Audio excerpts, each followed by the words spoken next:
මැතමැටික් කී සමග එකතු වෙන සියලුම දෙනාම අදත් සුබ දවසක් කියලා පිළිගන්නවා. අද සංඛ්‍යානය කියන වීඩියෝ සීරීස් එකේ අන්තිම වීඩියෝ එක. එතකොට මේ වීඩියෝ එකට කලින් වීඩියෝ 5ක් අප්ලෝඩ් කරලා ඇති. ඉතින් ඒ තියරි කොටස් ටික බලන්න. දැන් ඒතර කලින් වීඩියෝ වලදී අපකිරණය සම්බන්ධව කේන්ද්‍රික ප්‍රවණතාව සම්බන්ධව සාකච්ඡා කරලා ඇති. අපි එහෙනම් අද වීඩියෝ එකට යමු. අද වීඩියෝ එකේදී කතා කරන්නේ මේ චතුර්ථක කියනක කොටස. ඒ කියන්නේ සාපේක්ෂ පිහිටීම් සම්බන්ධව තමයි අද කතා කරන්නේ. සාපේක්ෂ පිහිටීම් සම්බන්ධව. සාපේක්ෂ පිහිටීම මයින්ඩ් පුළුවන් සංඛ්‍යා පද්ධතියකට ආකාර තුනකට අපි එක චතුර්ථක අංක 2 දශමක අංක 3 ප්‍රතිශතක. දර සාපේක්ෂ පිහිටීම් මනින්න නම් අපි චතුර්ථක හරි දශමක හරි ප්‍රතිශතක හරි පිළිබඳ දැනුම අපිට අවශ්‍ය වෙනවා. විභාගයේදී වැඩිපුර අවශ්‍ය වෙන්නේ මේ චතුර්ථක කියන කොටස. මේ දශමක සහ ප්‍රතිශතක අපිට ඒ කොටසට වගේ තමයි අදාළ වෙන්නේ. B කොටසට අපි ගොඩක් දුරට හම්බෙන්නේ චතුර්ථක කියන කොටසෙන් තමයි ගැටලු හම්බෙන්නේ. එතකොට මේ චතුර්ථක ගැන කතා කරනකොට මේ චතුර්ථක තව කොටස් තුනකට අපි කඩලා ඉගෙන ගන්නවා. ඒකෙදි පළවෙනි චතුර්ථකය, දෙවෙනි චතුර්ථකය, තුන්වෙනි චතුර්ථකය කියන චතුර්ථක තුනක් ගැන කතා කරනවා. එතකොට මේ චතුර්ථක ගැන කතා කරනකොට සාපේක්ෂ පිහිටීම් වලට අදාළ නැති කොටසක් අපිට අවශ්‍ය වෙනවා. අපකිරණයේ කොටසට අදාළ වෙන අන්තර් චතුර්ථක පරාසය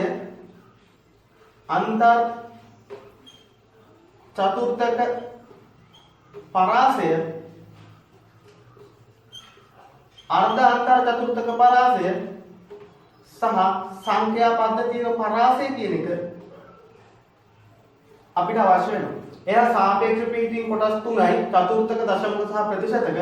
චතුර්ථක කොටස් තුනයි පළවෙනි චතුර්ථක, දෙවෙනි චතුර්ථක, තුන්වෙනි චතුර්ථක.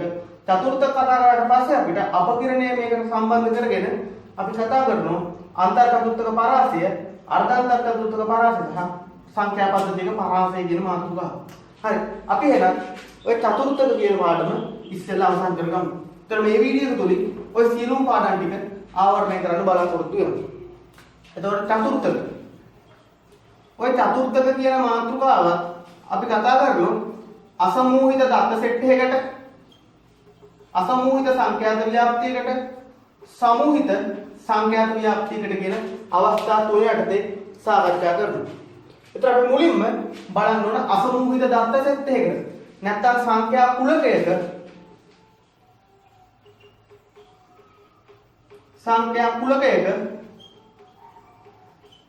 චතුර්ථක කොහොමද හොයන්නේ කියලා. අපිට සංඛ්‍යා කුලකයක් දීලා තියෙනවා නම් ඒ සංඛ්‍යා කුලකයේ පළවෙනි දෙවෙනි තුන්වෙනි චතුර්ථක, අන්තර් චතුර්ථක පරාස, අර්ධ අන්තර් චතුර්ථක පරාස හොයන්නේ කොහොමද කියලා අපි දැනගන්න ඕන. අංක 1 අපිට සංඛ්‍යා කුලකයක් කිව්වම අපිට මෙන්න මේ විදිහට දත්ත සෙට් එක දෙන්නේ. x1 s2 s3 තිත්පේලියක් xn විදිහට අපේ දත්ත සෙට් එක තියෙනවා. ඒතර මෙතන දත්ත n සංඛ්‍යාවක් තියෙනවා. එතකොට මෙන්න මේ දත්ත සෙට් එකේ පළවෙනි දෙවෙනි තුන්වෙනි චතුර්ථක හොයන්නේ කොහොමද? චතුර්ථක හොයන්න කලින් අපි අංක එකට කරන්න ඕන ඔය දත්ත සෙට් එක ආරෝහණ පිළිවෙලට සකස් කරගන්න ඕන. ඒ කියන්නේ අඩු දත්තේ ඉඳලා වැඩි දත්තේ දක්වා අපි සකස් කරගන්න ඕන. ආරෝහණ පිළිවෙලට සකස් කරගන්න ඕන. අංක දෙකට තමයි අපි චතුර්ථක හොයන්න පටන් ගන්න. චතුර්ථක හොයනකොට අපිට සූත්‍ර තුනක් තියෙනවා පළවෙනි දෙවෙනි තුන්වෙනි චතුර්ථක සඳහා. අපි ඒව බලමු. අපි qi වලින් තමයි චතුර්ථකයක් අර්ථ දක්වන්නේ. මෙහෙන් qi කියන්නේ මොකද්ද? i වන චතුර්ථකය. ඉතින් අපේ සිලබස් එකට අදාළ වෙන්නේ මේ i කියන අංගය 1 2 3 කියන අවස්ථා තුන විතරයි. يعني පළවෙනි චතුර්ථකය, දෙවෙනි චතුර්ථකය සහ තුන්වෙනි චතුර්ථකය කියන අවස්ථා තුන විතරයි අපිට අවශ්‍ය වෙන්නේ. අපි එහෙනම් මේ අවස්ථා තුන අර්ථ දක්වගමු. එහෙනම් පළවෙනි චතුර්ථකය මෙන්න මේ විදිහට හොයන්න. සූත්‍රයේ 4න් 1යි. n ධන 1. ඒ කියන්නේ අපේ data set එක තියෙන data සංඛ්‍යාව n නම් ඒ ඩේටා සංඛ්‍යාවට එකක් එකතු කරාට පස්සේ එන උත්තරේ 4න් බෙදුවට පස්සේ අන්න අපිට පළවෙනි චතුර්ථකය මේ සංඛ්‍යා සෙට් එකේ තියෙන ස්ථානය අපිට හම්බුනේ. මෙන්න මේ කියන ස්ථානය තමයි අපේ පළවෙනි චතුර්ථකයේ පිහිටන්නේ. එහෙනම් මේ පළවෙනි චතුර්ථකය අපි හඳුන්වනවා පළමු චතුර්ථකය නැත්නම් යටත් චතුර්ථකය. යටත් චතුර්ථකය කියලා අපි හඳුන්වනවා. පළවෙනි චතුර්ථකය නැත්නම් යටත් චතුර්ථකය කියලා අපි හඳුන්වනවා. ඊට පස්සේ දෙවෙනි චතුර්ථකය කියන්නේ මොකද්ද? 4න් 1 නේ මේ පළවෙනි චතුර්ථකය. දෙවෙනි චතුර්ථකේ 4න් 2යි n+1. නැත්නම් ඕක කියන්න පුළුවන් භාගයයි n+1 විදියට. එතකොට භාගය n+1 කියන්නේ මොකක්ද? අපිට මතක් වෙනවා මධ්‍යස්ථය කියන එක තියෙනවා. එහෙනම් මේ දෙවන චතුර්ථකය කියන්නේ කවුද? මධ්‍යස්ථය කියන එක නම තමයි. අපි කලින් වීඩියෝ එකකදී මධ්‍යස්ථය කතා කරා. එහෙනම් දෙවන චතුර්ථකය කියන්නේ මධ්‍යස්ථය කියන එක නම තමයි. ඊළඟට අපිට තුන්වෙනි චතුර්ථකය ඉන්නේ. තුන්වෙනි චතුර්ථකය කියන්නේ කොහොමද? 4න් 3යි n+1. එහෙනම් මේක කියන්නේ තුන්වෙනි චතුර්ථකය. තුන්වෙනි චතුර්ථකය නැත්නම් උඩත් චතුර්ථකය. එහෙනම් චතුර්ථක තුනක් කතා කරන මේ ඩේටා සෙට් එකේ සංඛ්‍යා පුලකේ Q එක පළවෙනි චතුර්ථකයේ n ධන එක බෙදීම 4යි. නැත්නම් යටත් චතුර්ථකයේ. Q දෙක දෙවන චතුර්ථකයේ n ධන එක බෙදීම 2යි. දෙවන චතුර්ථකය නැත්නම් මධ්‍යස්ථය කියලා කියනවා. Q තුන කියන්නේ තුන්වෙනි චතුර්ථකය 4න් 3 වතාවක් n ධන එක නැත්නම් උඩත් චතුර්ථකය කියලා අපි කියනවා. දැන් සංඛ්‍යා කුලකයක චතුර්ථක ඔය විදිහට තමයි එන්නේ. අපි ඔගේ එක්සැම්පල් එකක් හොයන්න කලින් අපි දැනගන්න ඕනේ ඊළඟට අන්තර් චතුර්ථක පරාසය, අර්ධ අන්තර් චතුර්ථක පරාස සහ සංඛ්‍යා සෙට් එක පරාසය වෙන්නේ කොහොමද කියලා. අපි ඒකත් බලලම ඕක සම්බන්ධව ගැටලුවක් සාකච්ඡා කරමු. එහෙනම් මෙන්න මෙහෙම එකක් තමයි අපිට තියෙන්නේ. මෙන්න මේ n සංඛ්‍යාවක් තියෙන සංඛ්‍යා සෙට් එක අපිට තියෙනවා. ඔය සංඛ්‍යා සෙට් එකේ වැඩිම සංඛ්‍යාව වැඩිම අගයක් හිමි සංඛ්‍යාව අපි ගන්නවා කැපිටල් N විදියට. වැඩිම සංඛ්‍යාව ඔය සංඛ්‍යා සෙට් එකේ අඩුම අගයක් හිමි සංඛ්‍යාව සිම්පල් N විදියට ගන්නවා. අඩුම සංඛ්‍යාව. එතකොට ඔය වැඩිම සංඛ්‍යාවෙන් අඩුම සංඛ්‍යාව අඩු කරාට පස්සේ අපිට එන්නේ කවුද? පරාසය කියන එක. එහෙනම් මේ සංඛ්‍යා සෙට් එකේ පරාසය ගන්නේ කොහොමද? වැඩිම සංඛ්‍යාවෙන් අඩුම සංඛ්‍යාව අඩු කරාට පස්සේ මේක. එහෙනම් අපේ මේ සංඛ්‍යා සෙට් එකේ පළවෙනි චතුර්ථකයේ Q1, දෙවෙනි චතුර්ථකයේ Q2, තුන්වෙනි චතුර්ථකයේ Q3 නම් අන්තර් චතුර්ථක පරාසය කියන්නේ වැඩිම චතුර්ථකයේ උඩත් චතුර්ථකයෙන් අඩු කරන යටත් චතුර්ථකය. තුන්වෙනි චතුර්ථකයෙන් අඩුම චතුර්ථකය අඩු කරන පළමු චතුර්ථකය. එහෙනම් මේකට කියනවා අන්තර් චතුර්ථක පරාසය කියලා. අන්තර් චතුර්ථක පරාසය කියන්නේ. එතකොට අර්ධ අන්තර් චතුර්ථක පරාසය කියන්නේ වැඩි දෙයක් නෙමෙයි. මේ අපිට ආපු අන්තර් චතුර්ථක පරාසය දෙකෙන් බෙදුණා. ඒත් අපිට හම් වෙනවා අර්ධ අන්තර් චතුර්ථක පරාසය කියන්නේ. එහෙනම් අපි පරාසය කියන එක දාන සංඛ්‍යා සෙට් එකක අන්තර් චතුර්ථක පරාසය දානවා අර්ධ අන්තර් චතුර්ථක පරාසය දානවා. දැන් අපි ඔය තහවුරු වෙන්න සංඛ්‍යා කුලකයක අපි චතුර්ථක හොයලා අන්තර් චතුර්ථක පරාසය හොයමු. අපි එහෙනම් ඔය පළවෙනි චතුර්ථකයේ දෙවෙනි චතුර්ථකයේ හොයලා අර්ධ අන්තර් චතුර්ථකයේ පරාසය හොයන විට සංඛ්‍යා කුලකයක් ආශ්‍රයෙන් එක්සැම්පල් එකක් බලමු. එහෙනම් මගේ එක්සැම්පල් එක තමයි මගේ දත්ත සෙට් එක 2 6 4 10 8 12 14 කියන දත්ත සෙට් එකේ තියෙනවා. මෙතන දත්ත තියෙනවා 2යි 4යි 6යි 7යි. n සමානයි 7. එතකොට මම මුලින්ම මොකද්ද කරන්නේ චතුර්ථක හොයන්න කලින් මේක ආරෝහණ පිටිවල සකස් කරගන්න. කියන්නේ අඩු එකේ ඉඳලා වැඩි එකට 8 10 12 14 විතර සකස් කරගන්න. ඊළඟට මොකද්ද කරන්නේ? මෙහෙම සකස් කරගත්ත දත්ත සෙට් එකේ අපි පළවෙනි චතුර්ථකය කියන්නේ මොකද්ද කියන්නේ? පළවෙනි චතුර්ථකයේ පිළිදෙන ස්ථානය අපිට ගන්න පුළුවන් 4න් 1යි n+1 විදිහට. ඒතර 4න් 1යි n කියන්නේ 7 වෙනකොට 7 ගන්න 1 8 බෙදීම 4යි 8 4න් බෙදුවම 2යි. එහෙනම් දෙවන ස්ථානයේ තමයි අපේ පළවෙනි චතුර්ථකයේ පිළිදෙන්නේ. එහෙනම් දෙවන ස්ථානයේ ඉන්නේ කවුද මේ ආරෝහණ පිළිවෙල සකස් කරපු ඩේටා සෙට් එකේ 4 කියන එක කෙනා. එහෙනම් පළවෙනි චතුර්ථකයේ වෙන්නේ ඔය 4 කියන කෙනා තමයි පළවෙනි චතුර්ථකයේ වෙන්නේ. එහෙනම් පළවෙනි චතුර්ථකය සමානයි 4. දෙවන චතුර්ථකය කොහොමද ගන්නෙ? q2 4න් 2යි n+1 භාගයයි 7 ධන 1 8 බෙදීම 2යි අපිට 4 වන ස්ථානයේ තමයි අපේ දෙවන චතුර්ථකයේ පිහිටන්නේ. 4 වෙනි ස්ථානයේ තමයි දෙවන චතුර්ථකයේ පිහිටන්නේ. එහෙනම් 4 වෙනි ස්ථානයේ ඉන්නේ කවුද? 1 2 3 4. මේ 8 කියන එක්කෙනා තමයි අපේ දෙවන චතුර්ථකය. එහෙනම් දෙවන චතුර්ථකයේ විතරක් නෙමෙයි අපේ මධ්‍යස්ථය වෙන්නේ ඔය 8 කියන එක්කෙනාම තමයි. ඊළඟ තුන්වෙනි චතුර්ථකයේ q3 4න් 3යි n+1. දැන් 4න් 3යි n කියන්නේ 7 ධන 1 8යි 4න් 3 වැඩි කිරීම 8යි 4ත් 2යි 6 වන ස්ථානයේ තමයි අපේ තුන්වෙනි චතුර්ථකයේ පිහිටන්නේ. 6 වන ස්ථාන. කවුද 6 වන ස්ථානයේ ඉන්නේ? 1 2 3 4 5යි. එහෙනම් මේ 12 කියන සංඛ්‍යාව අපේ 6 වෙනි ස්ථානයේ ඉන්නේ. එහෙනම් අපේ තුන්වෙනි චතුර්ථකය වෙන්නේ 12. අපිට සාමාන්‍ය මේ සංඛ්‍යා කුලකයක චතුර්ථක වෙනකොට මේ කැපෙන සංඛ්‍යාව තමයි සාමාන්‍යයෙන් දෙන්නේ. අපි අර අසමූහිත හා සමූහිත සංඛ්‍යා ව්‍යාප්ති වලට තමයි කැපෙන සංඛ්‍යා දෙන්නේ නැත්තේ. එතකොට අපේ තුන්වෙනි චතුර්ථකයත් අපි හොයාගත්තා. ඊළඟට මට ඕන අන්තර් චතුර්ථක පරාසය හොයන්න.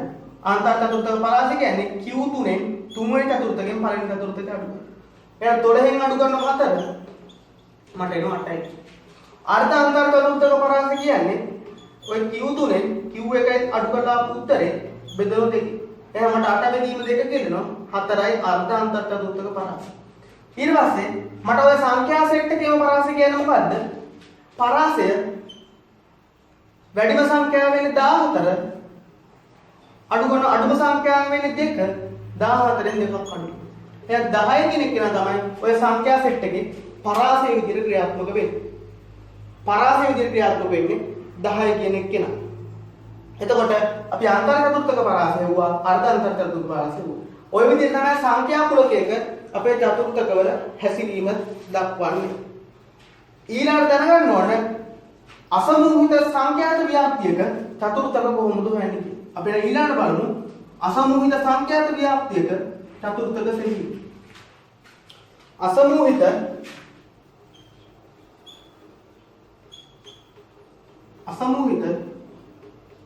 සංඛ්‍යාත ව්‍යාප්තියක චතුර්ථක හොයන්නට බලමු. අසමූහිත සංඛ්‍යාත ව්‍යාප්තියක් කියන්නේ මොකක්ද කියලා දැනටමත් දන්නවා. අසමූහිත සංඛ්‍යාත ව්‍යාප්තියක චතුර්ථක හොයන්නේ මේ විදිහට. අර විදිහම තමයි Q එක අපි අර්ථ දක්වන්නේ 4න් 1යි capital N+1. මේ capital N කියන්නේ කවුද? capital N කියන්නේ අපේ සංඛ්‍යාතවල එකතුව. capital N කියන්නේ සංඛ්‍යාතවල එකතුව. සංඛ්‍යාතවල එකතු සම්පූර්ණ සංඛ්‍යාත. එතකොට අපිට Q2 කියන එකත් ඕක අර්ථ දක්වන්න පුළුවන්. Q2 කියන්නේ 4න් 2 අර විදියම තමයි n ගන්න එක. ඒ මධ්‍යස්ථයම තමයි අපේ දෙවෙනි චතුර්ථකය වෙන්නේ. තුන්වෙනි චතුර්ථකය උඩත් චතුර්ථකය 4න් 3යි n+1 විදියට අපිට ලැබෙනවා. එහෙනම් තුන්වෙනි චතුර්ථකය වෙන්නේ ওই විදියට. අපි එහෙනම් ඔය අසමූහිත සංඛ්‍යාත ව්‍යාප්තියකට උදාහරණකින්ම ඕක පැහැදිලි කරගමු. මට මෙන්න මේ විදිහේ උදාහරණයක් තියෙනවා. අපි දන්නවා මධ්‍යස්ථයේ හෙව්වත් මාර්ගයේ හෙව්වත් සමූහිත සංඛ්‍යාත ව්‍යාප්තියක හෝ අසමූහිත සංඛ්‍යාත ව්‍යාප්තියක අපි තීර තුනක ටේබල් එකක් අනිවාර්යයෙන්ම තියෙනවනේ මූලික අධියරේ. මොකද්ද අපේ පන්තිපාන්තරයේ හරි අපේ දත්තයේ හරි තියෙන තීරුව ඒ සංඛ්‍යාත තීරුව සහ වඩා අඩු සමුච්චිත සංඛ්‍යාත තීරුව අපි අනිවාර්යෙන් ගන්න ඕනේ. එතකොට මේ පළවෙනි චතුර්ථකය කියන්නේ 4න් 1යි n ධන 1 වන සමුච්චිත සංඛ්‍යාතයට අදාළ චතුර්ථකය. දෙවන චතුර්ථකය කියන්නේ 4න් 1 n+1 වන සමුච්චිත සංඛ්‍යාතයට අදාළ සංඛ්‍යාව. තුන්වෙනි චතුර්ථකයක් කියන්නේ 4න් 3යි n+ වන සමුච්චිත සංඛ්‍යාතයට අදාළ සංඛ්‍යාත. එතකොට අපේ ඩේටා ටික දීලා තියෙනවා මේ විදිහට. ඩේටා මොනවද? ලකුණු ශිෂ්‍යයන්ගේ ලකුණු xi ටික දීලා තියෙනවා 10 20 30 40 50 10 20 30 40 50 60 කියලා අපිට ඩේටා ටික දීලා. ඔය ලකුණු. ඔය එක් එක් ලකුණු ලබාගත් ශිෂ්‍ය සංඛ්‍යාව සංඛ්‍යා තීරුවෙන් අපිට දීලා තියෙනවා. 10 ලබාගෙන තියෙනවා 8ක් 12ක් 20ක් 10 7 3 10 7 3 විදිහට අපිට දීලා තියෙනවා. 10 7 3. ඊට මේ සංඛ්‍යා සෙට් එක එකතු කීයද? 30යි 42යි 50යි 60යි. එතකොට සංඛ්‍යා තුන එකතු අපිට නෝ 60ක් විදිහට අපිට ලැබෙනවා. ඊළඟට මොකක්ද කරන්න ඕන? වඩා අඩු සමුච්චිත සංඛ්‍යා තීරු. වඩා අඩු සමුච්චිත සංඛ්‍යා තීරු හදා ගන්න. ඒක හදලා දැනට මම දන්නවා. පළවෙනි සංඛ්‍යාත ලියාගත්තා. ඒකට යට තියෙන සංඛ්‍යාවට දාලා සංඛ්‍යාත. එකතු කරා 20යි. 20 20ක් එකතු කරා 40යි. 40ට 50ක් එකතු කරා 10ක් එකතු කරා 50යි. 50ට 7ක් එකතු කරා 57යි. 57ට 3ක් එකතු කරා 60යි. අන්තිමට අපේ සංඛ්‍යාත වල එකතු වෙන්නේ. හරි. අපි ඕකේ පළවෙනි චතුර්ථකයේ දෙවෙනි චතුර්ථකයේ සහ තුන්වෙනි චතුර්ථකයේ ඉන්නවා. එහෙනම් සංඛ්‍යාත තියෙනවා 60ක්. එහෙනම් පළවෙනි චතුර්ථකයේ කියන්නේ මොකද්ද? Q එක 4න් 1යි n වෙන්නේ 60යි. 60 ධන 1. ඒතර 4න් 1යි 4න් 1යි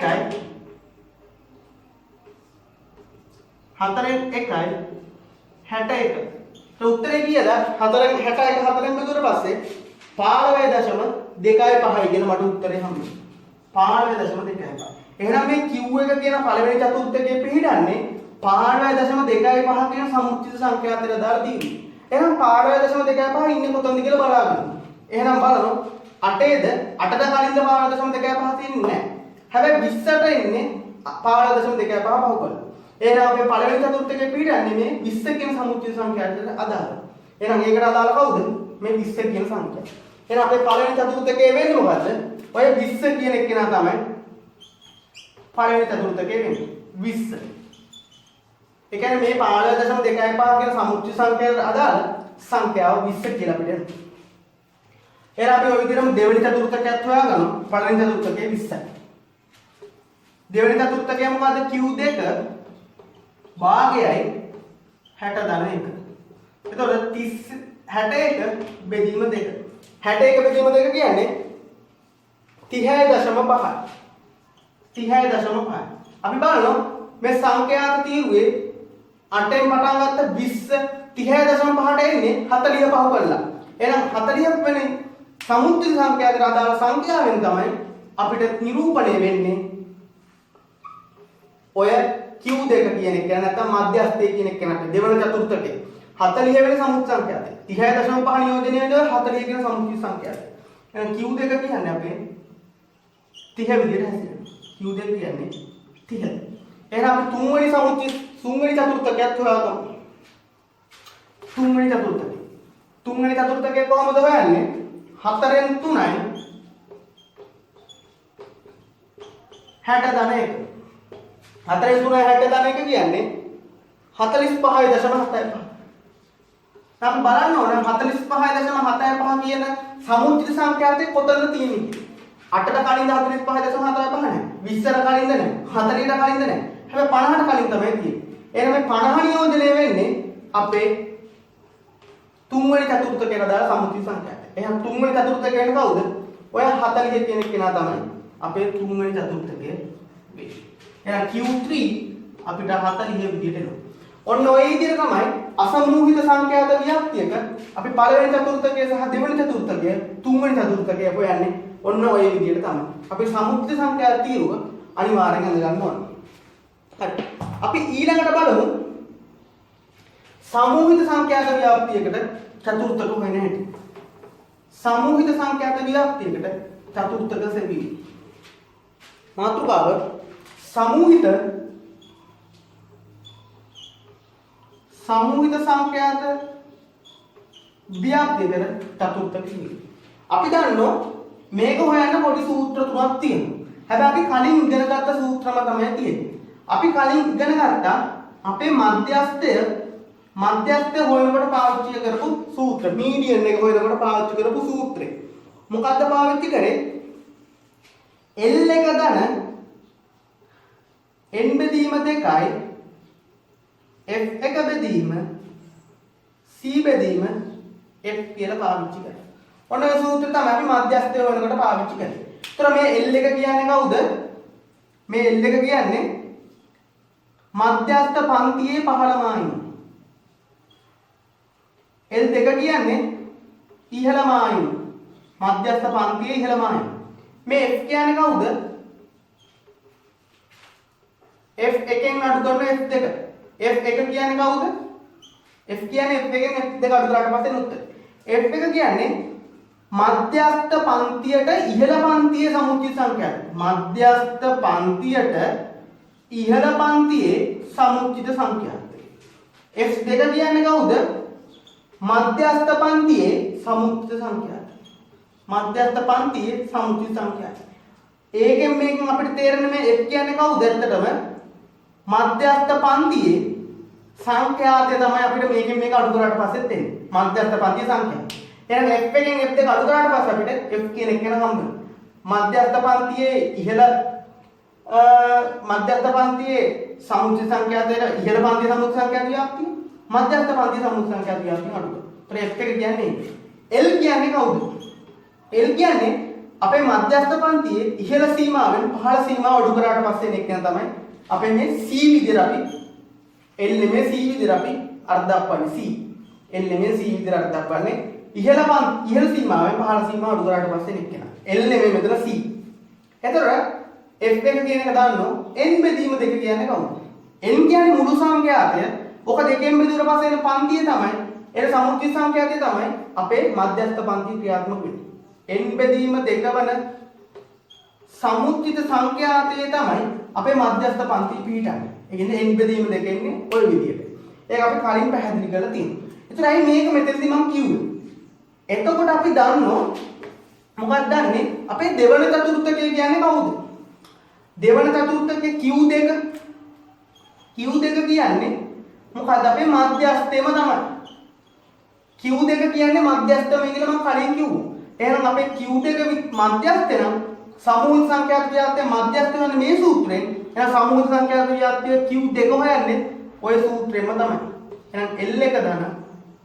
ඒතර අපි මේ n බෙදීම දෙක වෙනුවට ලියනවා 4න් 2යි කියලා. ඉතින් වරදක් නැහැ. 4න් 2යි කිව්වත් භාගය තමයි එන්නේ. ඍණ F1 බෙදීම F වතාවක් C විදියට අපිට එනවා. C විදියට අපිට. එහෙනම් සමූහ සංඛ්‍යාත ව්‍යාප්තියක දෙවන චතුර්ථකය කියන්නේ අපේ මධ්‍යස්ථයම තමයි. ඔන්න ඔය සූත්‍රයට අනුව අපිට සමූහ සංඛ්‍යාත ව්‍යාප්තියක පළවෙනි චතුර්ථකයක් කියා ගන්න පුළුවන්. එහෙනම් මේ සමූහ සංඛ්‍යාත ව්‍යාප්තියේ පළවෙනි චතුර්ථකය කවුද? Q1 කියන්නේ L1 තන ඔය සූත්‍රයම තමයි වෙනස වෙන්නේ. මෙතන එන්නේ 4න් 1යි 4න් 1යි එන්නේ F1යි C බෙදීම F විදියට අපිට යනවා. එතකොට මේ F කියන එක C කියන එක F1 කියන එක දාන්නො අපේ එතකොට මේ Q2 හොයනකොට නම් අපේ පන්තිය දෙවන චතුර්ථකයේ පිළිහෙන පන්තිය වෙන්නේ මේ n බෙදීම දෙකෙන් එන එක්කෙනා අදාළ සමුච්චිත සංඛ්‍යාත විතර පන්තිය. ඒතර පළවෙනි චතුර්ථකයේ පිළිහෙන පන්තිය එන්නේ අපේ මුළු සංඛ්‍යාතය 4න් බෙදුවට පස්සේ එන සමුච්චිත සංඛ්‍යාතයට අදාළ පන්තිය. ඒතර මේ n බෙදීම 4න් එන උත්තරය පවතින සමුච්චිත සංඛ්‍යාතයට අදාළ පන්තිය තමයි අපි ඔය Q1 පිළිගන්නේ. Q3 කියන්නේත් ඔය විදිහටම L1 දාන 4න් 3යි n F1 C බෙදීම F. එතකොට ඔය Q3 අපේ තුන්වෙනි චතුර්ථකේ නැත්නම් උඩක් චතුර්ථකයේ පිළිගන්නේ අපේ සමුච්චිත සංඛ්‍යාතේ 3යි n බෙදීම 4 කියන අදාළ සමුච්චිත සංඛ්‍යාතයට අදාළ පන්තිය තමයි Q3 කියන එක පිළිගන්නේ. එහෙනම් ওই විදිහට අපි සමුච්චිත සංඛ්‍යාත සමූහික සංඛ්‍යාත ව්‍යාප්තියක පළවෙනි චතුර්ථකයේ දෙවෙනි චතුර්ථකයේ සහ තුන්වෙනි චතුර්ථකයේ හොයා ගන්න පුළුවන්. අපි ඔකට උදාහරණ ගැටුවා බලමු. අපි ඔකට උදාහරණ ගැටුවා බලලා තහවුරු කරගමු. මොකක්ද මගේ උදාහරණය? මෙන්න උදාහරණ. මම මේ වීඩියෝ සීරීස් එක පුරා මේ උදාහරණ තමයි ගත්තේ. ඒක අපිට ලේසියි එතකොට. එතකොට උදාහරණය මොකද්ද? මට තියෙන සේවකයන්ගේ වැටු. සේවකයන්ගේ වැටු ඔය විදිහට තියෙන xi තීරු. සේවකයන්ගේ ඒ වැටු පෙහිමේ සේවක සංඛ්‍යාව fi දෙන මට fi තීරුයි. ඊළඟට මම අනිවාර්යයෙන්ම මොකක් හදුවත් වඩා අඩු සම්මුතිය සංඛ්‍යාත දීගුණ නම් හදා ගන්නම වෙනවා මට. ඒක එතනින්. එහෙනම් මගේ පාන්දේ තියෙනවා වැටුප 100ක් 150ක් අතර ගන්න සේවකයෝ මට ඉන්නවා 5. 150 200 අතර සේවකයෝ මට ඉන්නවා 8ක්. 200 250 අතර සේවකයෝ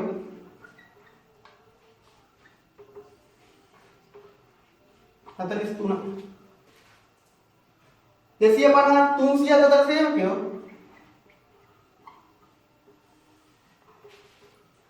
24ක්. ඔය විදිහටම 300 350 අතර සේවකයෝ මට 10 දෙනෙක් ඉන්නවා. එහෙනම් වැටුප තියෙන සේවක සංඛ්‍යාව ඉන්නේ. එහෙනම් වඩා අඩු සමුච්චි සංඛ්‍යාව තියෙන ඊළඟට පුරව ගන්නවා.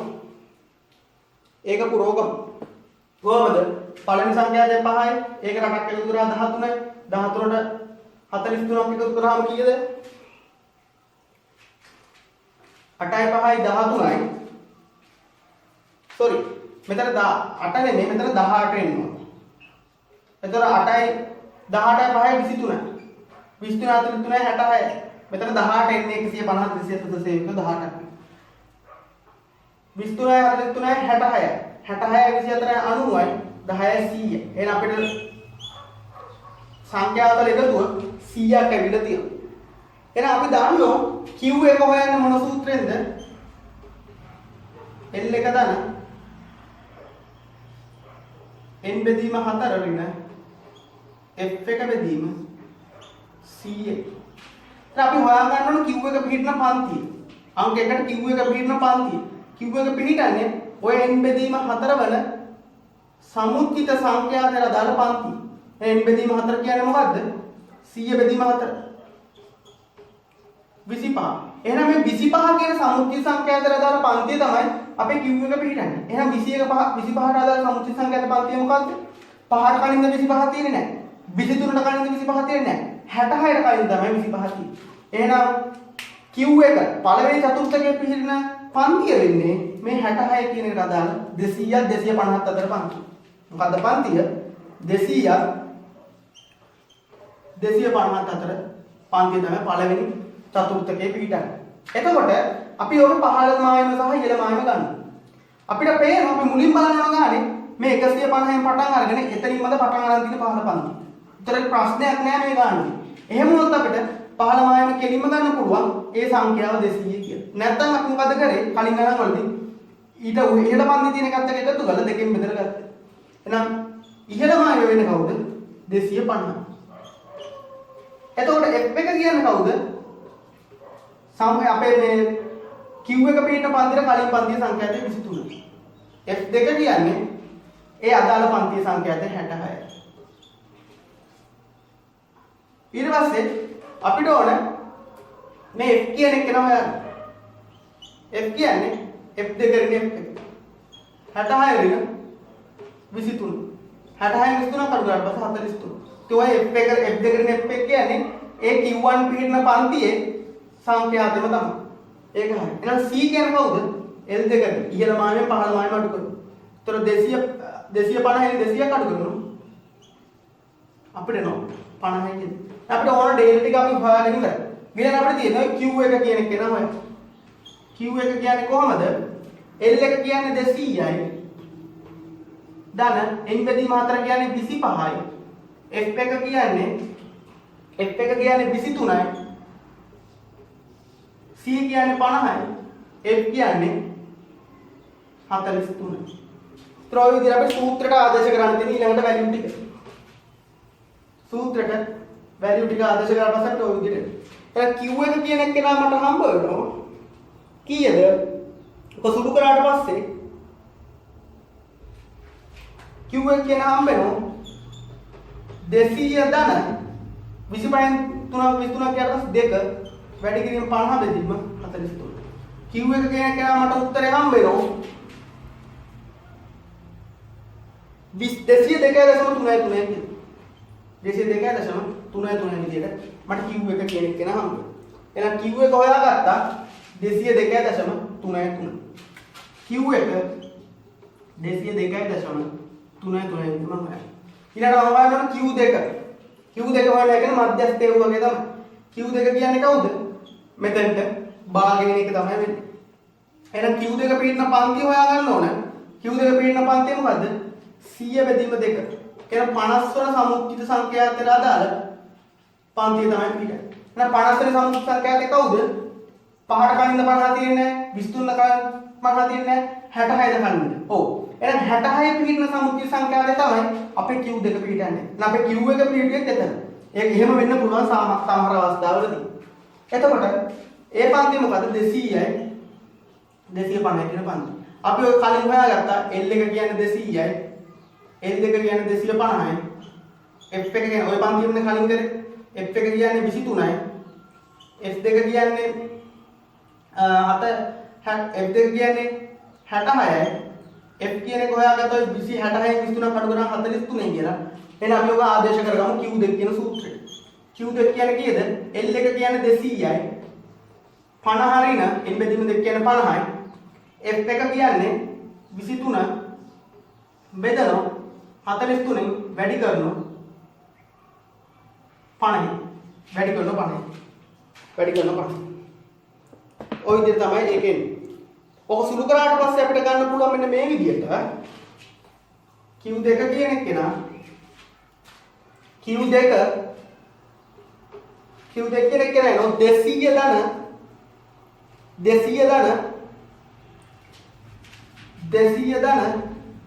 27 වැඩි කිරීම 50 බෙදීම 43 මට ඔක සුළු කරාට පස්සේ සුළු කරගන්න Q2 කියන එක නා හම්බ වෙනවා 231.395 විදිහට මට Q2 කියන එක නා හම්බ වෙනවා. හරි. ඒක හරි. එහෙනම් Q2 කියන එක නත් හොයාගත්තා.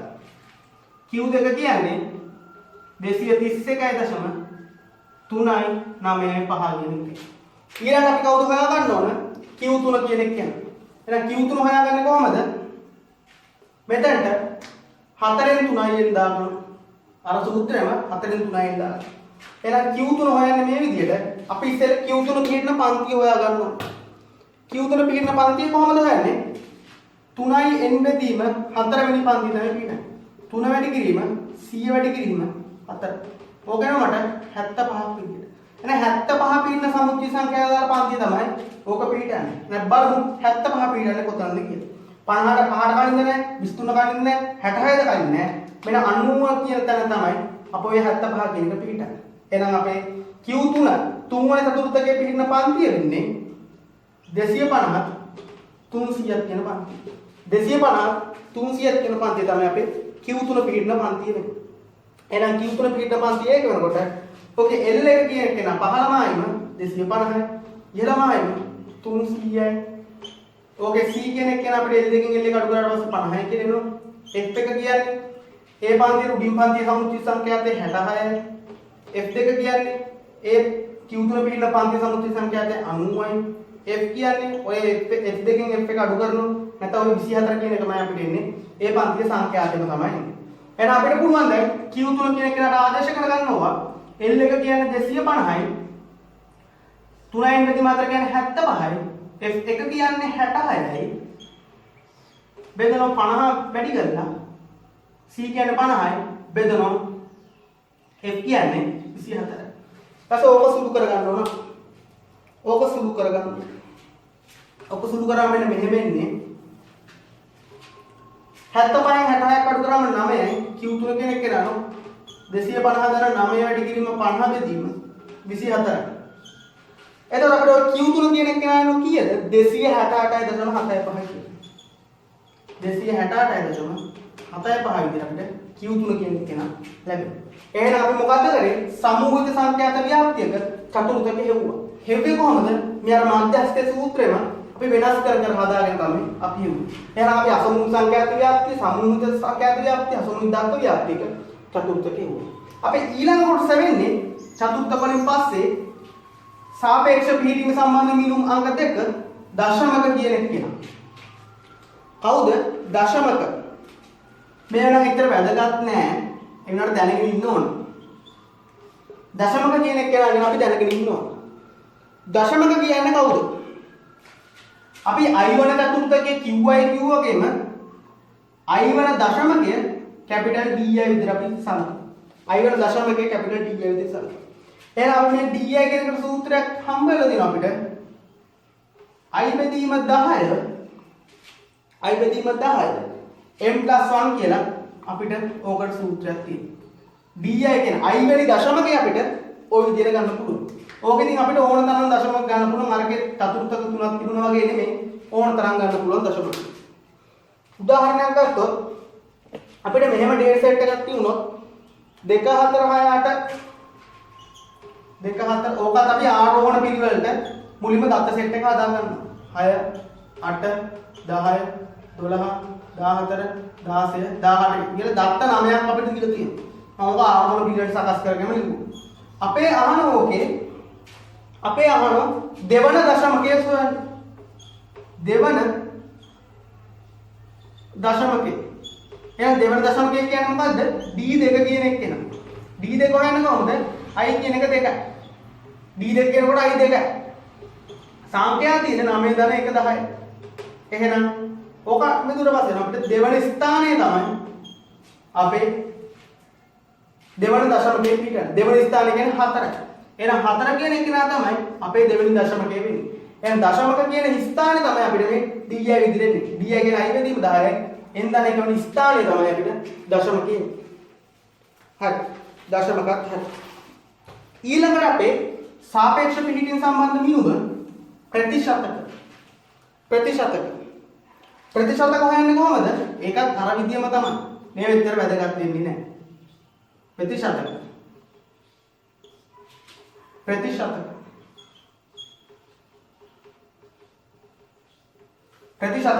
ප්‍රතිශතක හොයන්නේ කොහමද? මෙන්න මේ මම ප්‍රතිශතක හොයන්නේ. අපේ i වන ප්‍රතිශතකය pi නම් pi කියන එකට සූත්‍රයක් තියෙනවා. i බෙදීම c යි අර i බෙදීම 10යි දශමක i බෙදීම c යි n ධන 1 කියන එක තමයි මේ ප්‍රතිශතක කියන ඒ සූත්‍රය. ඒ කියන්නේ මේ i බෙදීම 100 n ධන 1 වෙනි ස්ථානේ තමයි අපි ප්‍රතිශතක පිළිගන්නේ. අපේ දත්ත සෙට් එකක් දීලා දැන් දත්ත සෙට් එක අපි ආරෝහණ පිළිවෙලට සකස් කරගත්ත අංක එකට ආරෝහණ පිළිවෙලට සකස් කරගත්තා. ඊට පස්සේ අපිට i වෙනි ප්‍රතිශතක උදාහරණයක් විදිහට 3 වෙනි ප්‍රතිශතකේ මට ඕන නම් p3 කියන්නේ මොකද්ද? 3 බෙදීම 100යි n ධන 1 වන ස්ථානේ මගේ 3 වන ප්‍රතිශතකය පිළිටනවා. ඒකට ඉතින් උදාහරණයක් ගන්න බෑ දත්ත 99ක් ඒ වගේ ගණනක් තියෙනවා. එහෙනම් ප්‍රතිශතක හොයන්නේ ඔන්න ඔය විදිහට පොඩ්ඩක් මතකේ තියාගන්න. හරි. ඊළඟට අපේ වැදගත් මාතෘකාව මේක සම්බන්ධයෙන් අනිවාර්යෙන් අපිට ගැටලුවේ අන්තිම කොටස හම්බෙන්නේ මේකෙන් කුටිකතාවය. මොකද්ද? කුටිකතාවය. මෙන්න මේ කුටිකතාවය අපි අනිවාර්යයෙන්ම හොඳට කරන්න ඕනේ. ඒතර මේකෙන් පස්සේ සංඛ්‍යාවේ පාඩම අවසානයේ කුටිකතාවය. කුටිකතාවය අපි දැනගන්න ස්කියුනස් එක අපි දැනගන්න ඕනේ. එතකොට කුටිකතාවය අපි මෙන්න මේ විදිහට තමයි අර්ථ දක්වන්නේ. අපිට තියෙන කුටිකතාවය කියන්නේ විසිරීම. අපේ කොයින්ද අපේ දත්ත ටික මීන් මීඩියන්. ඒ කියන්නේ මධ්‍යස්ථය, මධ්‍යයන්ය, මාතය කියන කොහොමද විසිරලා තියෙන්නේ අපේ දත්ත සෙට් එක. කිසියම් දත්ත සෙට් එකක් දීලා මේක මධ්‍යස්ථය, මාතය, මධ්‍යයන්ය හොයන්නේ කියනවා. ඊට අපිට කියන මේක කුටිකතාවය. විසිරීම සම්බන්ධව අදහසක් දක්වන්නේ කියලා කියනවා. ඒකට තමයි අපිට කුටිකතාවය කියන සංකල්පය එන්නේ. කුටිකතාවයේ කුටිකතා සංගුණක දෙකක් අපිට හඳුන්වලා දී තියෙනවා. පළවෙනි කුටිකතා සංගුණකය SK1 විදිහට අපි අර්ථ දක්වනවා. ඒකේ සූත්‍රයක් තියෙනවා. S බාර් න m බෙදීම සිග්මා. S බාර් න m බෙදීම සිග්මා. පළවෙනි කුටිකතාව. ඒතර පළවෙනි කුටිකතාවෙන් S බාර් න m බෙදීම සිග්මා. S බාර් කියන්නේ මොකද්ද? මධ්‍යයන්ය, m කියන්නේ මාතය. සිග්මා කියන්නේ සම්මත අපගමනය. එතකොට අපි දත්ත සෙට් එක මධ්‍යයන්ය, මාතය, සම්මත අපගමනය හොයලා තියෙනවා නම් අපිට පළවෙනි කුටිකතාවය කොහොමද හැසිරෙන්නේ කියලා හොයාගන්න පුළුවන්. ඒතර අපි දත්ත ආදේශ කරලා බලන්න. ඔය විදිහටම දෙවෙනි කුටිකතාවයේ තියෙන අපේ මධ්‍යස්ථ සම්බන්ධ කරලා S බාරින MD බෙදීම සිග්මා. සමහර මධ්‍යස්ථයට ME කියලා දානවා. කිසි ප්‍රශ්නයක් නැහැ. Tamanට කැමති නොටේෂන් එකක් දාගන්න. ඒක වරදක් නැහැ. එතකොට මේ S bar කියන්නේ කවුද? අර විදිහට මධ්‍යන්නේ MD කියන්නේ මධ්‍යස්ථේ. සිබ්බ කියන්නේ සම්මත අපගම. අපි දත්ත සෙට් එක මධ්‍යන්නේ මධ්‍යස්ථයේ සම්මත අපගමනය වල තියෙනවා. අපිට දෙවෙනි කුටිකතාවය හොයා ගන්න පුළුවන් SK2 කියන එක කියන ඔය විදිහට. එහෙනම් පළවෙනි කුටිකතාව ඕක දෙවෙනි කුටිකතාව ඕක. එහෙනම් අපි ඔය කුටිකතාවේ අපිට ප්‍රස්ථාර කීපයක් තියෙන ප්‍රස්ථාර තුනක් තියෙන දැනගන්න ඕන. ඒ ප්‍රස්ථාර තුන දැනගමු මෙන්න මේ විදිහට. පළවෙනි ප්‍රස්ථාරය සමමිතික ප්‍රස්ථාරය ගැන අපි දැනගන්න ඕන. සමමිතිකය කියන්නේ මොකද්ද? සමමිතිකය කියන්නේ අපිට තේරෙනවා දෙපැත්ත සමාන. සාමාන්‍ය කුටිකතාවය අපි අඳින්නේ මෙන්න මේ විදිහේ ප්‍රස්ථාරකේ. ඔය විදිහේ ප්‍රස්ථාරයෙන් තමයි කුටිකතාවය අඳින්නේ. මේ පැත්තේ තමයි අපේ data නැත්නම් values ටික තියෙන්නේ. මේ උඩාක්ෂය තමයි අපේ සංඛ්‍යාතය. නැත්නම් frequency එක තියෙන්නේ. එතකොට මේ සමමිතිකය කියන්නේ මොකද්ද? මේ පැත්ත data මේ පැත්ත සංඛ්‍යාතය. සමමිතිකය කියන්නේ මේ මැදින් හරි මැදින් රේඛාවක් ඇඳුත් දෙපැත්ත සමාන කොටස් දෙකකට ගන්නවා නම් ඕක සමමිතිකයි. සමමිතික වුණොත් තියෙන විශේෂ ලක්ෂණය තමයි මේකේ කුටිකතා සංගුණක බිඳුවක් වෙනවා. සමමිතික වුණොත් SK1 කියන එක නයි SK2 කියන එක නයි බිඳුවක් වෙනවා. බිඳුවක් වෙන එකේ අදහස මොකද්ද? මේ S bar කියන එක නා සමාන වෙනවා M ට SK1 බිඳුවක් වෙනකොට ඒක බිඳුවක් වෙන ඒ අවස්ථාවේ. එහෙනම් SK2 බිඳුවක් වෙනවා S bar කියන එක MD ට සමාන වෙනවා. එහෙනම් මේ තුනම එකිනෙකට සමාන වුණොත් තමයි අපේ පළවෙනි කුටිකතාවය බිඳුවයි දෙවෙනි කුටිකතාවය බිඳුව වුණොත් තමයි අපිට මේ සමමිතිකය කියලා කියන්නේ. එහෙනම් සමමිතිකය කියන්නේ මොකද්ද? S bar සමානයි M සමානයි MD. එතකොට තමයි මේ අපේ mean median mode කියන ඒවා මධ්‍යන්‍ය මාතය සහ සම්මත අපගමනේ පිහිටන්නේ ඔන්න ඔය රේඛාව මත. S bar MO MD කියන එක පිහිටන්නේ මෙන්න මේ කියන පොයින්ට් එකේ තමයි ඔය ඔක්කොම ටික පිහිටන්නේ. එතකොට සමමිතිකය කියන්නේ මොකද්ද? මේ මධ්‍යන්‍ය මාතය මධ්‍යස්ථ කියන ඒවා සමානයි. කියන්නේ දෙපැත්ත සමානයි. පළවෙනි කුටිකතාව බිඳුවයි දෙවෙනි කුටිකතාවයේ බිඳුවයි. දැන් සමමිතිකය කියන්නේ ඔන්න ඔය දේ. ඊට පස්සේ අපි දැනගන්න ඕන ධන කුටිකතාවයක් කියන්නේ මොකක්ද කියන එක. ධන කුටිකතාවයක් කියන්නේ මොකක්ද? මොකද්ද? ධන කුටිකතාවය. ධන කුටිකතාවයක් කියන්නේ මොකක්ද කියන එක දැනගන්න ඕන. මෙන්න මේ විදිහට තමයි ධන කුටිකය කියලා කියන්නේ. අපේ මේ වැලියු ටික තියෙන ওই පැත්තේ මේ පැත්තේ සංඛ්‍යාත කියලා මම හඳුන්වනවා. සංඛ්‍යාත තියෙනවා. ධන කුටිකය කියන්නේ මොකද්ද? ප්‍රස්ථාරය මෙන්න මේ පැත්තට බර වෙලා තියෙනවා. සමමිතික නෑ මෙන්න මේ ධන දිශාව පැත්තට බර වෙලා තියෙනවා. මේම රේඛාවක් ඇඳොත් අපිට වෙන ධන දිශාවේ කියනවා. તો ධන කුටික අවස්ථාවේදී මොකද්ද වෙන්නේ? ඔය SK1 කියන එක කෙනක් ධන SK2 කියන එක කෙනක් ධන. මේ SK1 කියන එක කෙනා ධන SK2 කියන එක ධන. අපි දන්න මේ සම්මත අපගමනය කියන කොයිලාව රින වෙන්නේ නැහැ. ඒ කියන්නේ විචලතාවය වර්ගමූලයෙන් වෙන්නේ අපිට. එහෙනම් SK1 ධන වෙන්න නම් මොකද්ද වෙන්න ඕන? මේ S bar කියන එක විශාල වෙන්න ඕන මාතයට වඩා. SK2 ධන වෙන්න නම් S bar කියන එක විශාලයි මධ්‍යස්ථයට වඩා. S bar කියන එක විශාලයි මධ්‍යස්ථයට වඩා.